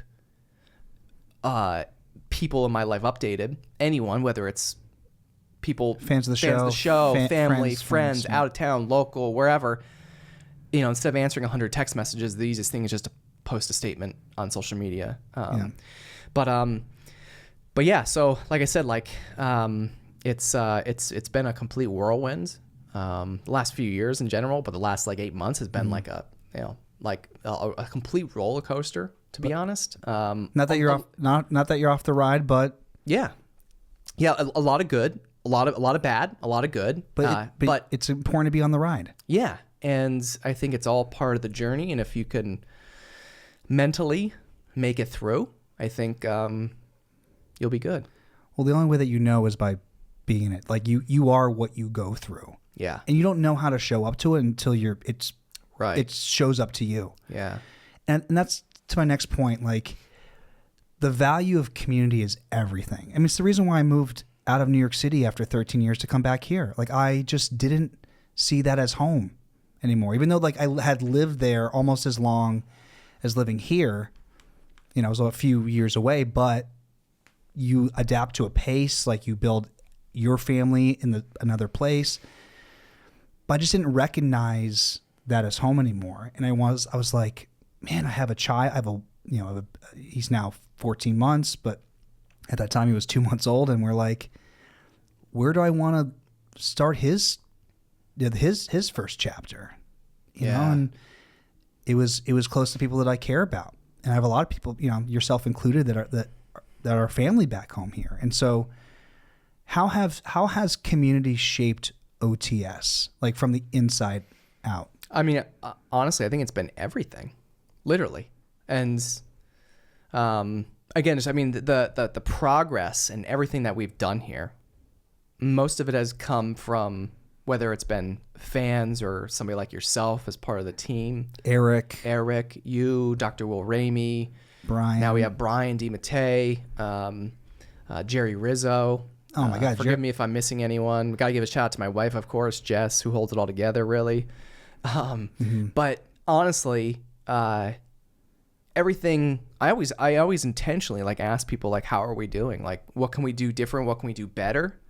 And if you don't, I'm just really big on being authentic. Even though like you may not see the side of me that you see right now all the time, like I genuinely believe in being authentic all the time. And I mean, if you're not, people can see right through that, and then it's game over, But I think what the approach I've taken is just, we've built a community, but when I say we, I'm talking about the community. Like we all built it together. Well, I just like how it just shows who you are. You've said several times we instead of I. Yeah. Even though this brand is built in your likeness, the branches of it is I'm just a blip on the radar now. Yeah. I'm in the seat now. I mean, who knows if you're going to be returning back to... It might not even be my show after today. They might fire me. We might do in the stacks, We might have to. But I can say from my vantage point, as somebody who has led a lot of people with my business, you do a really great job of showing up alongside people. Like that, nothing feels dictatorial. You have your ambitions, you have your, like you're throwing things against the wall, and sometimes they stick, sometimes they don't. But what I respect about you is that you know what you know and you know what you don't know. And I think anybody who's listening to this who is trying to take on something where they are trying to build a team, like you build a business around culture. And if the culture is toxic, if that the roots are like tainted, that tree's not going to grow. Yeah, it's over. Beyond just if the soil that you're planting the tree in is bad, you're not going to, there's no growth there. Yeah. And it starts there. And I think that anybody that works alongside you for OTS, they can say without question that it's people first. And look, it's scary sometimes because like there are like compromises that need to be made, but luckily, but what's fortunate for you is you have over a decade of like sales experience. There's vantage points that you have that other people don't. And then the people that are alongside you have vantage points that you may not have. And it's all good because it's a collective. Right. And it's okay if there's, like pride will get in the way from time to time. But if the people are good, if everybody's good, it's all good. Right. Yeah. And we've all worked in environments where it wasn't all good. And you're like, man, like the word quiet quitting before like that was a popular thing. Like that's what it's all about. And I'm sure a lot of people feel that way. They're like, when do I stand up? How do I get people to care about things? Like, number one, they're not going to care about it as much as you do, especially if you're the one that takes on all the risk. Sorry, business is personal. But having people feel a part of something, it starts from the top down. Yeah. And with you, it's like, it doesn't feel like a hierarchy.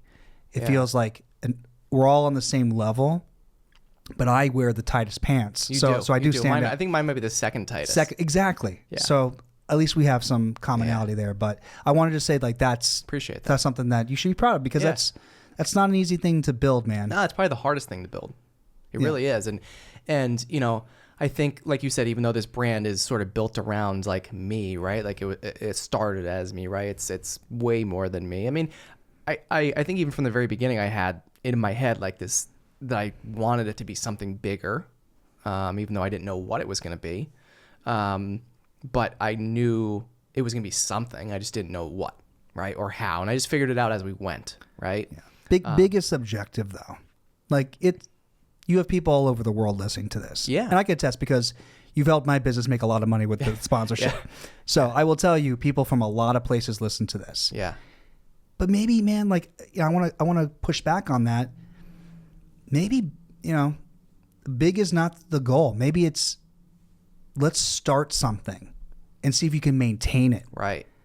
I can see from a vantage point with fitness, like people want to like, oh, I want to lose 30 pounds. How about you just commit to like putting on gym clothes every day, whether you go anywhere or not, at home or some. Start small. Start small. Yeah. Again, think big. You don't have to take over the world right away. And even though we won't, you know, you and I and everybody else here, like we always want to take over the world every day, we're still going to try to do that, right? But at the same time, going back to, like you said, like, you know, and going back to the whole, like, how do you find your passion? How do you like go do the thing that you want to do and actually make money from it? It's just do it. It's just, number one, it's just do it. But also, you know, I wouldn't change anything I've done, right? But, you know, again, looking at it, sort of looking back at it, it's, you know, just start small if you have to, and just trust the process and be patient. Like, I actually, you may not know this about me, but I actually have horrible patience. It may not seem like it. I mean, I'm 5 years into this, right?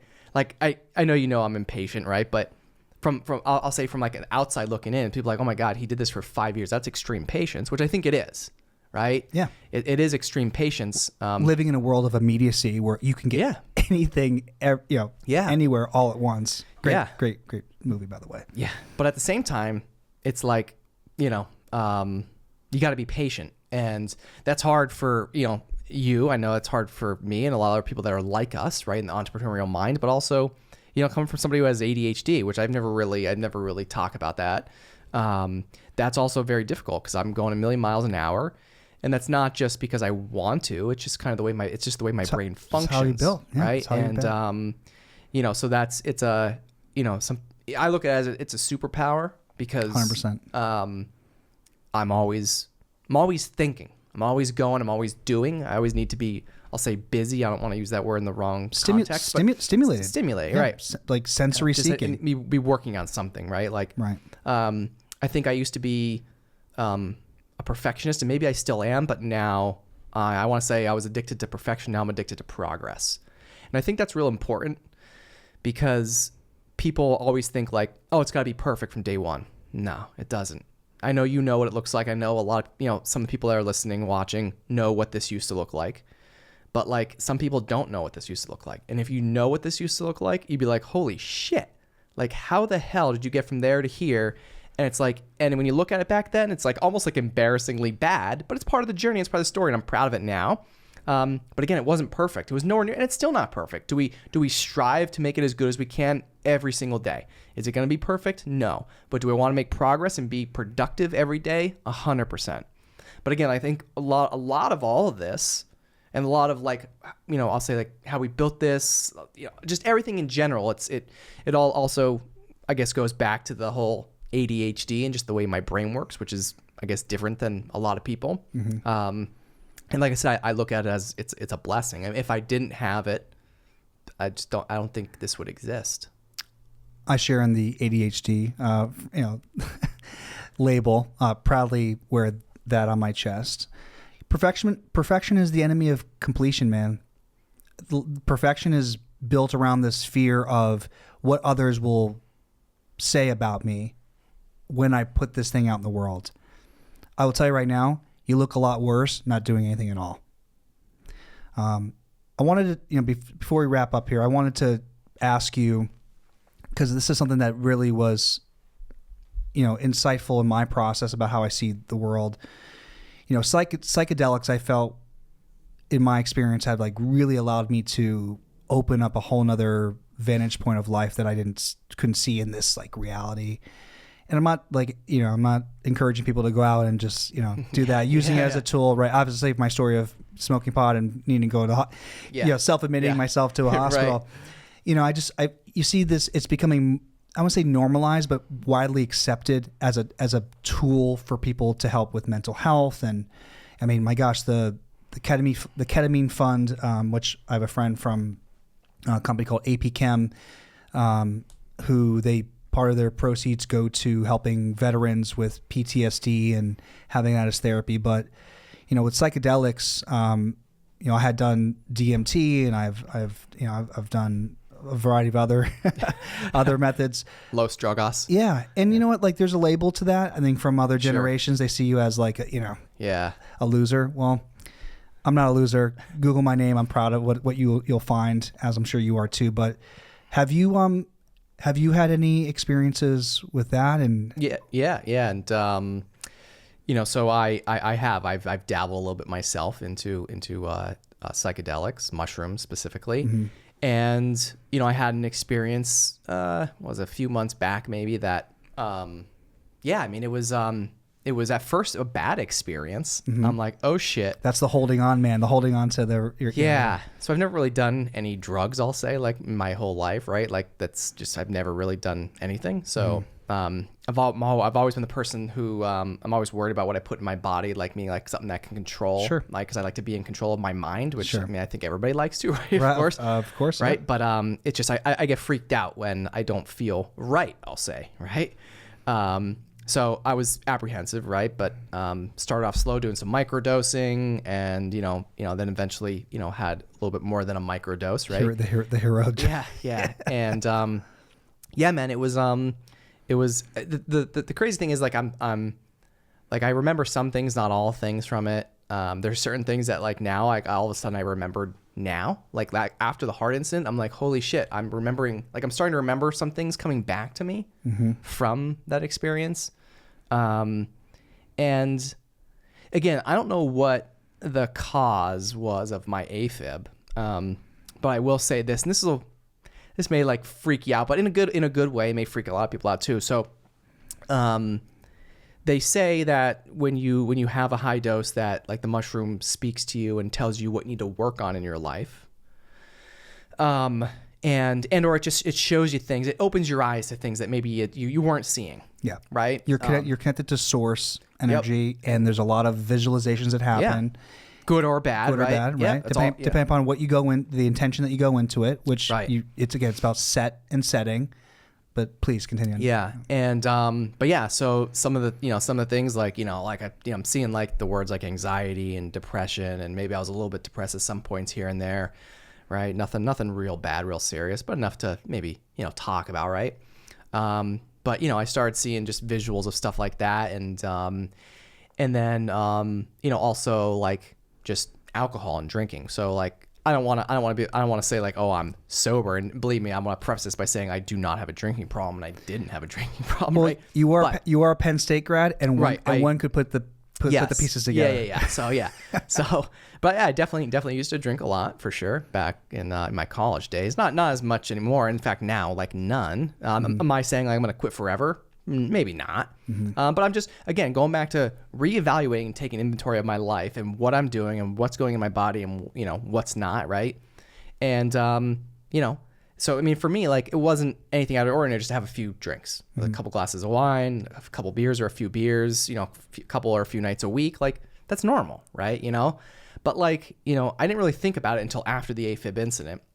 And when I'm looking back, again, I would regularly have drinks socially, right? Nothing that I'm like drunk, like stumbling over, nothing like that. But again, like looking back on all that, like again, back to, taking inventory and saying like, what am I going to stop doing? What am I going to do differently? And alcohol I think is one of them. And again, I'm not, and maybe I will, who knows? Maybe I will quit it for the rest of my life. I don't know. Right. I'm not just saying yes or no one way or the other. But that was one of the things that during my journey, during that experience with mushrooms was alcohol. Your relationship to these. Just the word. Okay. Just the word. As the prompt, like what does that word mean to you? And I didn't know what it meant. Right. Well, because your relationship to it really developed during college, which we all know. Not everybody knows, but one could assume you're left to your own devices. You're drinking. It's just like there's no. I mean, you are creating your own rules until somebody else creates them for you, and then there's like that pattern, and people don't realize until they're years, if not decades into it, that it's been corroding a part of their life because it's been normalized as like you were just saying. It's like, oh, that's a normal thing. I will tell you right now, having that many drinks during the week is not normal. It's terrible for you. You know, if you wear any sort of smartwatch, you will see your dog shit the next day, and to accept that as norm is unacceptable. And there are way too many people, I will tell you, in this area, and I've been around a lot of drunk people at comedy shows. I performed for them. It is not normal. And the fact that you're driving home, like, shame on you, like, it's terrible. But it's all about feeling, right? Why are you ingesting that? Like, again, the idea of like treating this as a vessel. What are you putting into your body, and how's it serving you? Right. You know, and it's not. And it's not. It's not. And again, that's one of the things. Like, and again, am I saying you have to go stone cold sober? No, not necessarily. No. But like maybe cut back significantly, 100%. And again, that's one of those things. And going back to that experience, when I saw that, I didn't know. I mean, I kind of maybe sort of knew what it meant at the time, but I didn't. Right. But I didn't. I didn't know. You know what I mean? Like you could take it one way or the other, or who knows, maybe in some other direction. I don't know. But after the AFib incident, now looking back on it and remembering that visual that came to me, it was telling me to look at this and change it, do something different. And it didn't tell me what would happen or what wouldn't happen, whether I changed it or not. It just said, I just saw it. Notice this. Just here it is. Which those tools do that. They don't. Yeah. You're not going to be. They don't tell you. It's interpretation. Yes, and it's up to you to figure it out. And fortunately or unfortunately, the AFib incident helped me figure it out. Now I'm not saying it's a good thing that I almost died, and I'm not saying it's caused by alcohol. And obviously it could have played a part in it, maybe, for sure. But again, I don't know. I probably never know. Yeah, but either way, I mean, looking at it and realizing now, and knowing what I know now, it's a different game, man. It's a different ball game for me. Well, I think that what the bigger point is, pay attention to what you're consuming. Yeah. From content. Yes, everything. To everything. Yeah, physically. Because frequency is frequency. You're around low frequency people, that's no bueno. Yeah. Like, know what you're consuming, because all that affects you. Definitely. I want to leave with this. You sit here. Normally. And you give people the opportunity to share their story. And I appreciate you being vulnerable and being honest with yours. I think the one thing that people are really focused on, especially, our parents' generation and I would say up to ours, not so much. I'm not sure that Gen Z really cares. I mean, and I actually applaud them for just kind of like being like, yeah, I don't give a shit, or they give a shit about different things. But it's like what you want to be remembered for. Because at the end of the day, it's hard not to want to, to not think about the last day, and to understand when someone says your name when you're not here anymore, what do you want them to say? So as a father, as a husband, as a business owner, as a friend, what do you want people to know about Bill? Or when they say, oh, remember Bill? What do you want them to say? He's an asshole. No, I'm kidding. That was very, I mean, you knew that right from the I did. Yeah. No, I mean, I don't know. I just, that I helped a lot of people, that I did the right thing, again, I think all of this OTS, what we're doing, what we built, what we're going to continue to build is essentially a community. And I think a lot of people struggle with not having a community. And I think, multiple people over the last few years have told me that I never thought this would be possible until I did this, I changed their life. That's like a really powerful statement, all because I'm doing a podcast. You're a guy with a backwards hat speaking at a microphone, and you've said something with somebody else that was an inflection point in their life. Exactly. And not that I'm out here to change everybody's lives, but if I can positively affect one person's life, then that's a win. And I said that like years ago in the beginning of this. Shout out to Chris Bohinski, actually, when he interviewed me back at the old studio. I said that in the interview. Oh, wow. To him. That was on PA Live, and it was probably back, I think it was back in 2020. 2020. Mm-hmm. So it might have been probably 4 years ago. I said that then, and I said it again now because I still believe that, and I'm following that, right? Mm-hmm. And it clearly has worked, and it's working, and it's just, I sort of built something that maybe I was missing. Right? I built something, or when I say I'm correct myself, we started off as just I, but then it turned into we. And I unintentionally started building something that I didn't know that I was missing. And community, yeah. And part of it was community, right? Like even though I felt like I had a community, maybe I didn't, right? So, but I also unintentionally built myself a company, aka a new job, right? Right. But I think it's that, man. I think I think a lot of people don't realize how much effect you can have on someone's life. Just by you doing you, literally just by existing.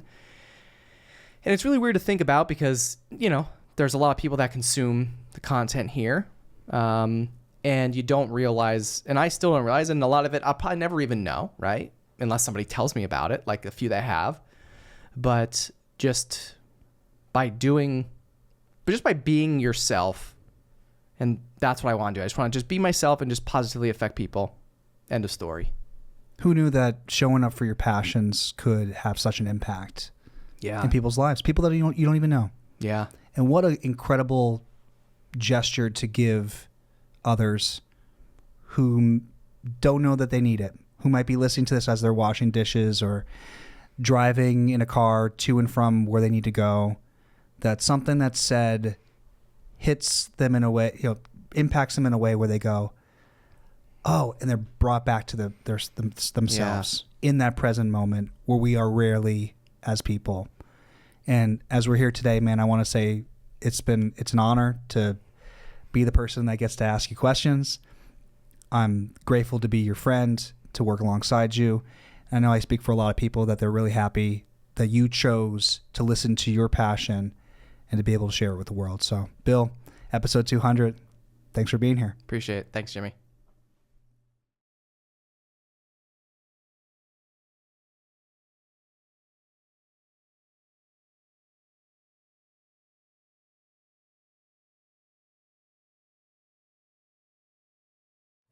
If you want to see more On the Stacks content, subscribe to our YouTube channel at youtube.com/onthestackspodcast or search the hashtag OnTheStacks on Instagram, Facebook, and LinkedIn.